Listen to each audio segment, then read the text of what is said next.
There is talk doing the rounds currently that is extremely shocking, and causes a lot of confusion.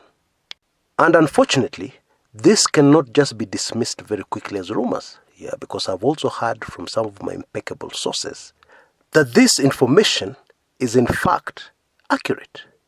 Now, what am I talking about? I'm talking about the talk that the BBI report, when it's finally out, may not suggest any changes to the constitution.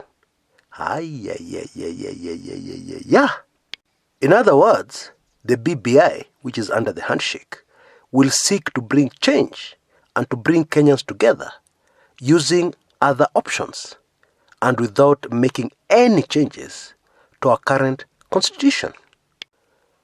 Now, while this is very shocking, actually, it is not surprising, especially to somebody who has been closely following political developments in our country in recent weeks. In my view, the first sign that the handshake principles had changed tact, or changed strategy, was the announcement, by the Jubilee Party Secretary General, Raphael Tuju, that the party would actually field a candidate in Kibra, in the Kibra by-election. Now, of course, whatever intentions the handshake principles had was hijacked by Team Tanga, when they put up a candidate called MacDonald Mariga. We've talked about that on this channel in previous shows.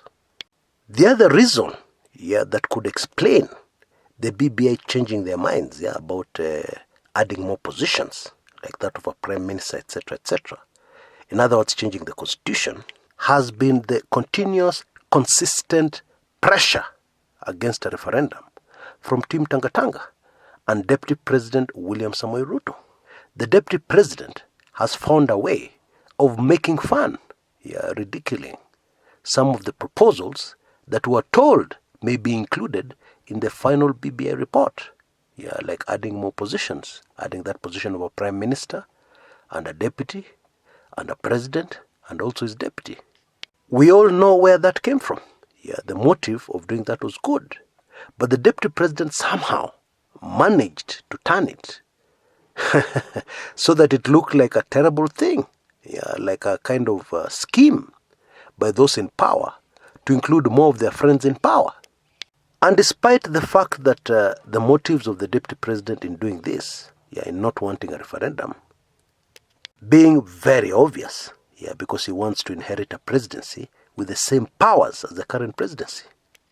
Despite that obvious motive of the deputy president, what he has been saying has managed to reach some Kenyans, reach the hearts of some Kenyans who currently are going through very tough times.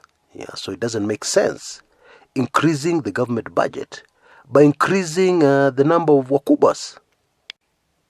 Now, even if you don't like Raila Odinga, he's part of the handshake, and everybody knows and acknowledges that he's quite a strategist. He's able to sense the mood of the public very quickly and then change direction very quickly before most other politicians even realize what is happening. This is what has caused Baba to survive in politics for all these decades, despite massive challenges, which to any other politician would have finished them long time ago. It goes without saying that the combined influence of President Uhuru Kenyatta and Raila Odinga is enough, to push almost anything through in the country called Kenya today. It should be very obvious that the two leaders have the support of the vast majority of Kenyans. Still, it seems that the handshake principles are very uncomfortable, with certain things happening in the country at the moment. Top on the list, of course, is Central Province, where the two leaders have postponed, holding major rallies several times. It is very clear that there's a problem in Central Province. And maybe, just maybe, it is more serious than most people realize. And that is why it is super interesting, that a certain very controversial character has burst back into the limelight. Of course, I'm talking about a man called Maina Njenga, of Mungiki fame. I talk about that highly sensitive matter in the latest weekly intelligence briefs, number 18, which is out. So those who are members should check the inbox. If you're not a member, I believe there's information on the screen right now on what you can do to change that situation. Now, Maina Njenga is one very controversial character. Born on January 2nd, 1969, to a man called Kamunya Njoroge, who was the chief chef at Kericho Tea Hotel. Controversy has been Maina Njenga's name, or middle name, right from the beginning. While in school, he got a reputation for predicting the 1 o'clock news, predicting news items that nobody else knew were coming. And then in Form 3, he successfully forged a transfer letter, to transfer him from his school, which was somewhere in Laikipia, to Jomo Kenyatta High School in Nakuru. Now, to execute that kind of thing, you'd need to be very knowledgeable. You'd need to know a lot of things. Hardly the kind of things you'd expect a Form 3 student in a high school to be privy to. Now, it is also no secret that Bwana Maina Njenga is a very wealthy man. Currently, he lives in an 8-bedroomed house somewhere in Kitengela, in a property that sits on, wait for this one, 30 acres. And so the big question would be, why would Team Keleweke, or what kind of skills would they be looking for from Bwana Njenga in bringing him into the fold, which was done through the Embrace group. Shebesh spoke a few words when she hosted Maina Njenga in her home, and of course the press were invited, and she said that the BBI, or rather the handshake, is seeking to bring in youths, so that they can understand what the handshake is all about. Shebesh pointed out that many people have no clue. Why? Because of all the noise being made by Team Tanga Tanga. Anyway, my point is, Maina Njenga was clearly brought in to rally the youth in Central Province. Now, that statement I've just uttered is pregnant with the meaning. And I know many of you understand. And breaking it down on a public channel would not be appropriate because there's a lot of sensitive stuff, highly sensitive. In breaking down that statement I've just uttered and fully understanding what it means. And so I urge you to catch it in my latest WIB.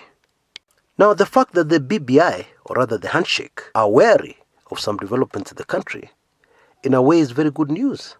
Because past leaderships we have had in the country have been arrogant.